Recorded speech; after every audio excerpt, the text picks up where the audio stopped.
क्या नसीम शाह की उर्वशी रौटेला को शादी की पेशकश। पाकिस्तान के फास्ट बॉलर नसीम शाह की एक वीडियो सोशल मीडिया पर वायरल तेजी से हो रही है और इसका हवाला देकर ये खबर चलाई जा रही है कि नसीम शाह ने भारतीय अदाकारा उर्वशी रौटेला को शादी की पेशकश कर दी। लेकिन ये खबर झूठी है। असल वीडियो को एडिट करके इसे गलत अंदाज में पेश किया जा रहा है।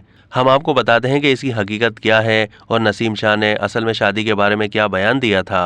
दरअसल वायरल क्लिप नसीम शाह की 1 महीने पुरानी प्रेस कॉन्फ्रेंस में लिया गया है, जिसको एडिट करके ये तासुर दिया जा रहा है कि नसीम शाह उर्वशी रौटेला से शादी के लिए तैयार हैं। गलत खबर के मुताबिक नसीम शाह ने उर्वशी रौटेला के लिए कहा कि अगर दुल्हन तैयार है तो शादी कर लेंगे। असल में इस प्रेस कॉन्फ्रेंस के दौरान एक सहाफी ने उनसे पूछा कि आप एक बड़े ब्रांड के एम्बेसडर और डीएसपी भी बन गए हैं, तो दुल्हन कब ला रहे हैं। इसके जवाब में नसीम शाह ने कहा कि असल में ये सवाल आपको मेरे अब्बू से पूछना चाहिए, क्योंकि अब्बू जब कहेंगे कि तैयार है दुल्हन तो मैं तैयार होऊंगा, अब्बू जब कहेंगे तो शादी कर लूंगा। इसके बाद नसीम शाह से भारतीय अदाकारा उर्वशी रौटेला से मुतालिक सवाल पूछा जाता है कि आप उर्वशी रौटेला के लिए क्या मैसेज देंगे, जिस पर उन्होंने कहा है कि अगर मैं मैसेज दूंगा तो आप वायरल कर देंगे।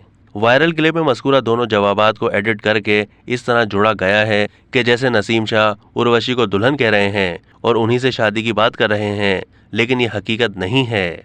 अब तक के लिए इतना ही। मज़ीद मालूमात के लिए डेली जंग के यूट्यूब चैनल को सब्सक्राइब कीजिए।